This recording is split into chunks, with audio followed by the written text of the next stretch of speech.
I want you to listen to me very carefully, because what I'm about to say may challenge everything you believed about your struggles, your failures, and your mental state. There are two kinds of people in this world: those who go through life defeated, tired, complaining, surviving one day at a time, and those who stand tall in the face of adversity, smile when others break, rise when others quit, and win. The difference: it is not intelligence, it is not luck, it is not education. It is what I call a positive mental attitude. And let me be clear, this is not just thinking good thoughts. This is not surface-level optimism. This is not plastering a smile on your face when your soul is breaking. No, positive mental attitude is a spiritual power. It is the ability to see through the fog of difficulty and still act with faith, precision, and purpose. It is the only known antidote to failure, and it is the foundation of all lasting success. I spent over 25 years interviewing the most powerful men of our time: Carnegie, Ford, Edison, Rockefeller. Men who built empires not because life was easy, but because they developed this indestructible mindset. They did not fear failure. They invited it. They did not surrender to setbacks. They studied them. They did not collapse under pressure. They learned to transmute defeat into success. And so can you. But first, let me ask you something.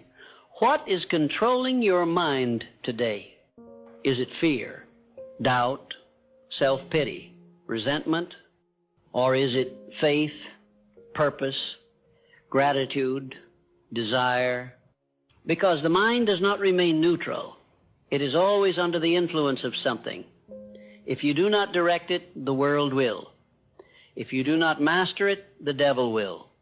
That is a truth I discovered when I finally confronted my greatest enemy, myself. Listen to me now. Your mental attitude is the only thing over which you have complete, unchallenged, and unchallengeable control. You can control it if you wish. That truth will either set you free or offend your excuses. Because what you believe, you become. What you think about, you attract. What you dwell on, you eventually live out. You say, but I've tried to stay positive and life keeps hitting me. Then I ask you, what is your definiteness of purpose? Because no man can develop a strong mental attitude without a goal so burning, so consuming, so magnificent that even failure trembles in its presence. Show me a man without a purpose, and I'll show you a man who drifts. And the drifter, my friend, is always in the devil's control. But show me a man who knows what he wants, who wakes up with fire in his belly and vision in his mind, and I'll show you a man who cannot be broken. To develop an unbreakable, positive mental attitude, you must first decide exactly what you want. Believe without wavering that you will achieve it. Act daily in harmony with that belief. No excuses, no waiting for motivation, no depending on outside circumstances. Let me say something most will never tell you. The world does not owe you encouragement.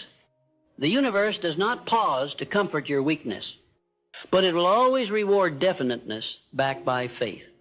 When a man decides that he will not quit, that he will not surrender to negative thinking, and that his mind is his, not his enemy's, then something magical happens. He begins to attract what he needs. People appear. Opportunities emerge. Strength he never knew he had begins to flood him. And failure? Failure begins to fear him. But this transformation only begins when you understand this next secret. Negative thoughts are not visitors, they are invaders. If you tolerate them, they will take over your home, your mind. If you entertain them, they will eat your purpose from the inside. And if you let them linger, they will convince you to quit on the very thing God placed you here to achieve. So you must do what I call cosmic housekeeping. Take inventory of what you think. Monitor your inner speech. And when you catch your mind drifting toward fear, doubt, worry, resentment, stop it like you would a criminal at your door. Replace it with gratitude, with faith, with the voice of power that says, I was not born to be broken. I was not created to be weak. I am made of the same substance that built mountains, that formed galaxies, that breathes through the lungs of champions. Now let me address the biggest lie that keeps people weak. I'm just not a positive person. Rubbish. You were not born positive or negative. You were conditioned. Your environment trained you. Your experience has shaped you. But nothing is set in stone unless you let it be. What has been learned can be unlearned. What has been programmed can be rewritten. The key is repetition. You become what you repeatedly do. You believe what you repeatedly say. And your attitude will reflect the dominant thoughts you entertain over time. So if you want to develop an unbreakable mental attitude, you must start with this. Control your input. Feed your mind daily with faith, courage, and truth. Speak power even when you feel pain. Read the words of greatness until they burn inside you. There is no shortcut. There is no hack. But there is a path. And it begins with one decision, that no matter what life throws at you, your attitude is yours. Not your enemies. Not your critics. Not your pasts. Yours. And that, my friend, is the beginning of power.